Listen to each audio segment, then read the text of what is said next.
मर गई इंसानियत मगर इंसान जिंदा है, मर गई इंसानियत मगर इंसान जिंदा है, जिस्म को नोच नोच के खाने वाले वो शैतान जिंदा है।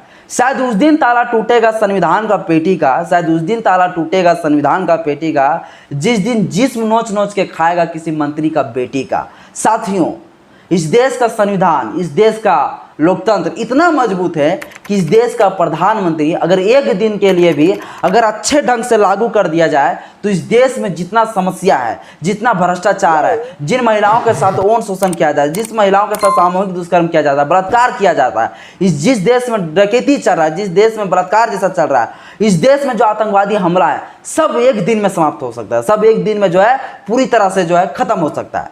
लेकिन इस देश का प्रधानमंत्री नरेंद्र मोदी जी इस देश का लोकतंत्र को, इस देश का संविधान को अपनी पैर की लात से, अपने लोकतंत्र को अपनी मुंह की धार से जो है मर्डर कर दिए, हत्या कर दिए। साथियों, अभी जो मणिपुर से जो घटना सामने निकल के जो आ रही है, ये एक शर्मसार कर देने वाली इतना घटना है कि इतना बड़ी घटना है कि पूरा भारत के 140 करोड़ लोगों को जो शर्मसार कर दिया है। इतना खौफनाक ये घटना है, इतना हैवानियत की हदें पार हो गए हैं कि इस देश में महिलाओं को जो है नग्न अवस्था में, निर्वस्त्र अवस्था में उसे घुमाया जा रहा है, उसे परेड कराया जा रहा है। निर्वस्त्र अवस्था में जो है लड़कियों को जो है परेड करा के जो उसके साथ जो खेतों में ले जाके दुष्कर्म किया जा रहा है, सामूहिक दुष्कर्म, गैंग रेप किया जा रहा है। साथियों, इस देश में अब कानून व्यवस्था रहा ही नहीं। इस देश का प्रधानमंत्री नरेंद्र मोदी जी बड़े बड़े दावा करते हैं, बोलते हैं कि बेटी बचाओ बेटी पढ़ाओ जैसा नारा देते हैं। इस देश में महिलाओं की संरक्षण की बात करते हैं, इस देश में महिलाओं की जो है पूरा सुरक्षा की बात करते हैं, इस देश में महिलाओं के सशक्तिकरण की बात करते हैं, इस देश में महिलाओं का जो है उन्नति हो जाएगा, इस देश में महिलाओं को समानता का अधिकार आ जाएगा। इसलिए यूसीसी ले आ रहे हैं। यूसीसी खाक यूसीसी चलेगा। इस देश में पहले महिलाओं को सुरक्षा तो दे लो, इस देश में महिलाओं का संरक्षण तो पहले कर लीजिए, फिर यूसीसी लाइएगा, तब फिर यूनिफॉर्म सिविल कोड लाइएगा। समान नागरिक संहिता अभी इस समय में ला रहे हैं। यह पूरा मणिपुर की जो घटना है, पूरा 78 दिन हो चुका है, अभी तक इसका मैटर जो है अभी तक समाप्त नहीं हुआ है। ये पूरी अभी तक प्रधानमंत्री नरेंद्र मोदी जी कहाँ सोए हुए हैं? क्या उनको ये समझ में नहीं आ रहा था क्या? ये 78 दिन में प्रधानमंत्री नरेंद्र मोदी जी विदेश की दौरा कर रहे थे। 78 दिन में पूरा प्रधानमंत्री नरेंद्र जी विदेशों में जा जाके बाबाही कमा रहे थे। 78 दिन में प्रधानमंत्री नरेंद्र मोदी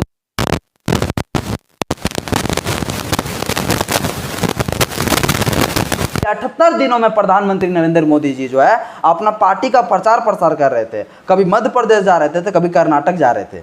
इस तरह से प्रचार प्रसार में ये बिजी थे। लेकिन जो मणिपुर में जो घटना घट रहे थे वहां पर एक बार भी देखने नहीं गया, जिसके फलस्वरूप, जिसके कारण आज मणिपुर में महिलाओं को जो है निर्वस्त्र करके घुमाया गया।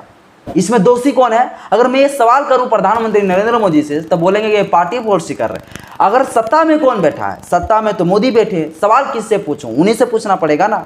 इस देश का शासन व्यवस्था उसी के हाथों में है, तो उन्हीं से सवाल पूछा जाएगा। ये लोकतंत्र है, इस लोकतंत्र में मुझे आज़ादी है पूछने का, आखिर कैसा शासन व्यवस्था आपके सरकार में चल रहा है कि इस देश में जो महिलाओं को निर्वस्त्र करके घुमाया जा रहा है। प्रधानमंत्री नरेंद्र मोदी जी, शर्म करिए। कितनी दुखद ये घटना है, शर्म करना चाहिए। इस देश के पूरा लोगों को जो है शर्म की बात ये बोल रहे हैं कि ये पूरा शर्म करने वाली बात है। प्रधानमंत्री नरेंद्र मोदी जी अभी बयान दे रहे हैं कि ये इतना बड़ा कृत्य है कि बहुत ही बड़ा शर्मनाक कर देने वाले। मैं गुस्सा में हूं। प्रधानमंत्री नरेंद्र जी ये भाषण दे रहे हैं ना, मैं गुस्सा में हूं, इतना बड़ा कृत्य कर दिए हैं। इस देश का 140 करोड़ लोगों को शर्मसार कर दिया ये घटना। इस तरह से बयान दे रहे हैं। ये बयान देने से नहीं होगा, ठोस से ठोस, जल्द से जल्द कार्रवाई किया जाए और ठोस से ठोस कार्रवाई करते हुए जल्द से जल्द फांसी की सजा दिया जाए। साथियों, ये मैटर कब का है ये बता देता हूं। ये मैटर आज की नहीं, ये मैटर 4 मई का है। 4 मई को, 3 मई को जो है मैतेई समुदाय और आदिवासी समुदाय के बीच में जो है हिंसक प्रदर्शन हुआ था। इसलिए हुआ था क्योंकि मैतेई समुदाय का मानना था कि मुझे एसटी का दर्जा दिया जाए। एसटी का दर्जा इसलिए मांग रहे थे क्योंकि वहाँ के जो आदिवासी समुदाय के लोग हैं 40% है और 53% जो है मैतेई समुदाय के लोग हैं। मैतेई समुदाय हिंदू में आते हैं और एसटी लोग हैं ये आदिवासी में आते हैं। तो दोनों के बीच में युद्ध इसलिए चल रहा था, अहिंसक प्रदर्शन इसलिए हो रहा था क्योंकि मैतेई समुदाय का कहना था कि हम पूरा मणिपुर के क्षेत्र में 10% के भाग में हम लोग रहते हैं, मैतेई समुदाय परसेंट जो 53% हम लोग हैं, और मात्र 40% जो लोग हैं वो 90% लोग मतलब क्षेत्र में रहते हैं आदिवासी समुदाय के लोग। इसीलिए जो मैतेई समुदाय लोग जो है सरकार से ये अपील कर रहे थे कि मुझे जो है एसटी का दर्जा दिया जाए ताकि हम भी सभी क्षेत्रों में जाके रह सकें। इसी के बीच में आदिवासी समुदाय के बीच और मैती समुदाय के बीच में युद्ध हो जाता है, हिंसक प्रदर्शन होता है। आदिवासी समुदाय का कहना है कि अगर ये मैती समुदाय के लिए एसटी का दर्जा अगर मिल जाएगा तो हमारा हक अधिकार को पूरी तरह से छीन लेगा, क्योंकि मैती समुदाय के लोग एक्चुअली पहले से भी मजबूत है। इस प्रकार से पूरा युद्ध हुआ और ये जो उसी समय एक वीडियो वायरल हुआ, अफवाह वीडियो, जिसके कारण इतना बड़ा घटना घटा। अफवाह वीडियो ये वायरल हुआ कि जो है मैतेई समुदाय के महिलाओं के साथ आदिवासी समुदाय के लोग जो है शारीरिक दुष्कर्म कर रहा है, शारीरिक जो है दुष्कर्म बनाया, शारीरिक संबंध बनाया, इस प्रकार से शारीरिक छेड़खानी किया। इस तरह से वीडियो वायरल किया गया उस समय। और वो वीडियो कहाँ का था? तो वीडियो दिल्ली का था और मणिपुर का बता के जो है इस वीडियो को वायरल किया गया, जिसके कारण मैती समुदाय के ऊपर गुस्सा आया और 4 मई को वो जो है आदिवासी समुदाय के घर में घुस गए और घुसने के बाद वहां उसके साथ मारपीट किया गया। उसी में जान बचाने के लिए आदिवासी समुदाय के 5 लोग, 4 परिवार पूरी तरह से जो है एक पड़ोसी वाले और एक घर के 4 परिवार दौड़ के वहां से भागे और भागते हुए जंगल की तरफ गए। उसी समय पुलिस वहां मिली और पुलिस संरक्षण करने के लिए वो पूरे परिवार को ले जा रहे थे पुलिस स्टेशन। उसी समय सैकड़ों मैतेई समुदाय के लोग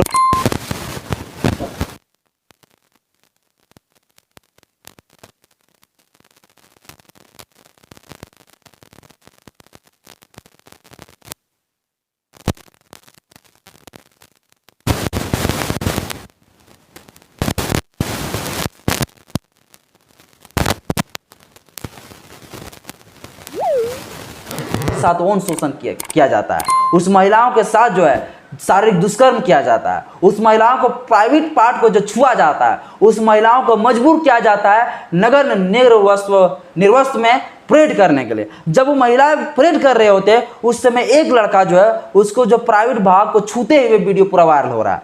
ये कितना शर्मसार कर देने वाली घटना है साथियों।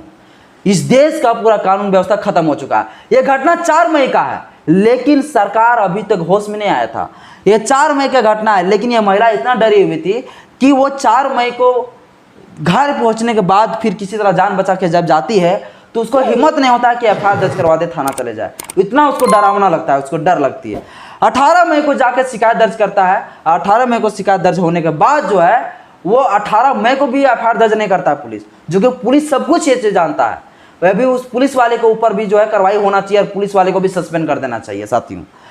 18 मई को एफआईआर दर्ज नहीं होता, 21 को होता है, 3 दिन लेट। इसके बाद जो है फिर भी कोई कार्रवाई नहीं होता है। जो साथी लोग इस तरह से कृत्य किए थे उन लोगों को पकड़ा नहीं जाता।